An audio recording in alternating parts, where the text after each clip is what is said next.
бобои ҳоҷӣ мегӯянд ки кепка дохтан дуруст нест. оё ин ҳақиқат дорад ё не? мақсад бисёри имрӯз бародарои мо ба муовиқи замон, бибинед замон ҳама вақт инсонҳо ба муовиқи замон либос мепӯшанд.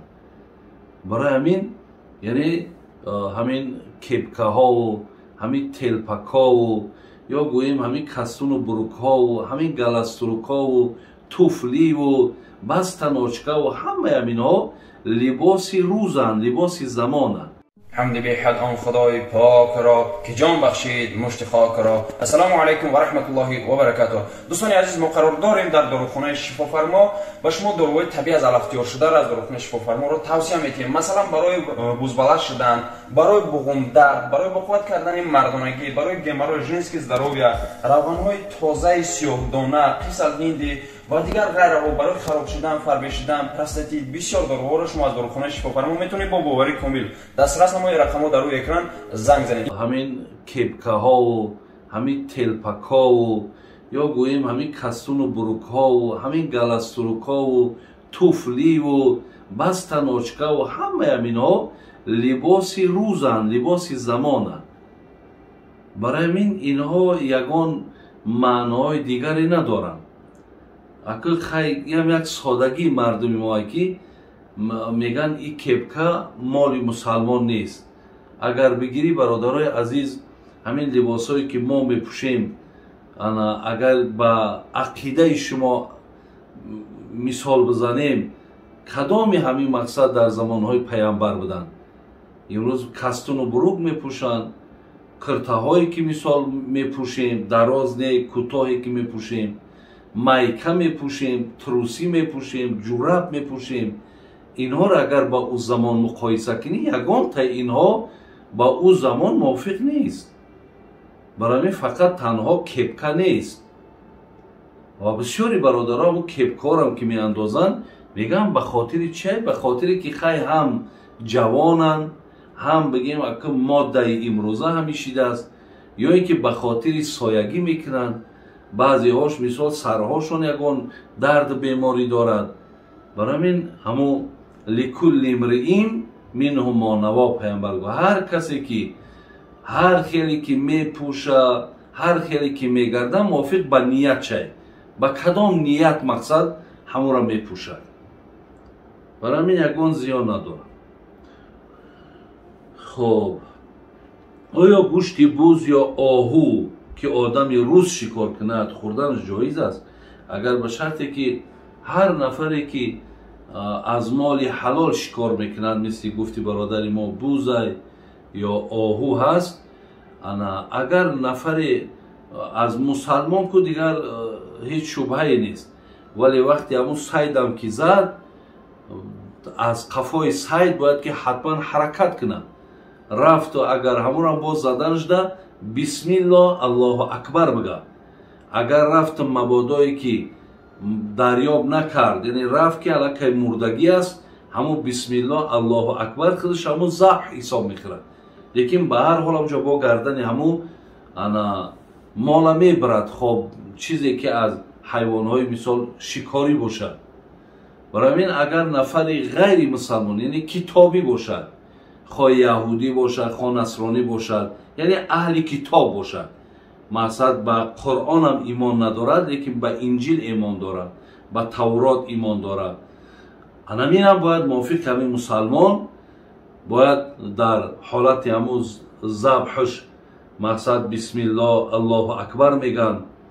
اگر مثال همین تسمیه را نگفت، یعنی بسم الله را نگفت، ولی خیر رفت و مثال در جاش اگر همون مال زنده بود و گردنش نبرید، اینجا ده حرام است، حلال نیست. یکی رفت همون در حالت جان کندن باشه و گردن همون را قبید، همون رگهای در کاری را برید، همینجا ده هم از او ما مقصد همون گوشت قبول میکنیم.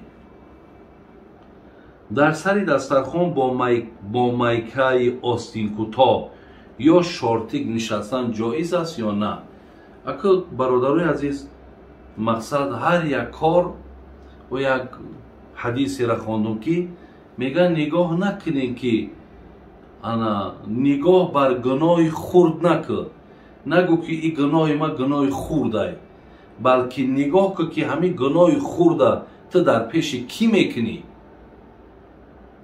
یعنی مقصد نظر در گناه خورد نکن، نظر در این که این گناه خورده در پیش کی کرده سه.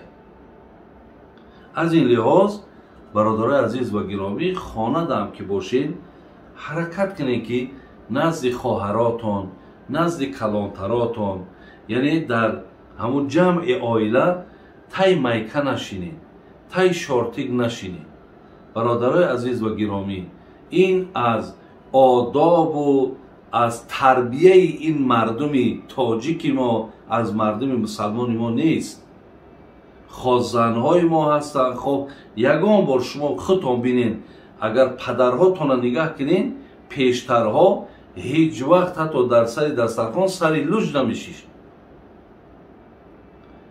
هیچ وقت یاد نداریم بسیارت که پدرت تای میکه دیده باشین. از همین لحاظ این کار نکنین. دویم حرکت کنین که مقصد در همون حالتایی که مثال شما در سر دسترخوانم نشسته باشین، حتما حرکت کنین که همون زینتی را که الله مهربان در قرآن با لباس نسبت داده که لباس خودش زینته، شما از همین زینت استفاده برید. یعنی در نزد گویم همون اهل خانواده هیچ وقت با این آستینهای کلته و با این شارتیک های تنگ و با اینها نشینین. خواهرام همچنان همین مسئله را خیلی رعایت کنین. این در خانه یک تربیه، این در خانه یک حیا را به وجود میاره. استاد میگه وقتی که قوم حضرت نوح علیه السلام از کشتی فرآمدند، زبانهایشان گوناگون شد، بعد به 4 طرف تقسیم شدند. این حقیقت دارد یا نه؟ برادرای عزیز و گرامی، حقیقی این نقل ها هستند، ولی ما سوره روم داریم. نگاه کنین آیت 22 را الله مهربان میگه و من آیاته خلق السماوات والارض و اختلاف السنتکم و الوانکم ان فی ذلک لآیات للعالمین. الله مهربان میگه که یکی از قدرت های دیگری من همین است که من آسمان آفریدم، یک آسمانی که پایه نداره، یک زمینی که گویم چقدر پهنایی داره. همچنان الله از قدرتاش گفته سه، یعنی قدرت من همین است که من آسمان بی پایه و زمینی بگیم که دیگر حد مرز نداره آفریدم. از دیگر قدرت های من همین است که شما از یک پدر یک مادرین، لیکن رنگ ها تان دیگرگونه، یکیت زردین، یکیت سرخین، یکیت سیاهین. ببین این قدرت های من است. میگه از یک پدر از یک مادرین، یک فرزند آدمی. و دیگر گفت که در دام آیت که از قدرت های من همین است که من زبان ها تون دیگرگون کردم. یعنی خدای مهربان زبان ها را دیگرگون کرد تا این هم به معنای چی است؟ به معنای چقدر در روی عالم الله را حکمت چه میداند. مقصد مردم پریشان شوند، بالای زمین آباد کنند، با یکدیگر مقصد رفت و آمد کنند. این است مقصد آن چیزی که الله مهربان در قرآن آورده است.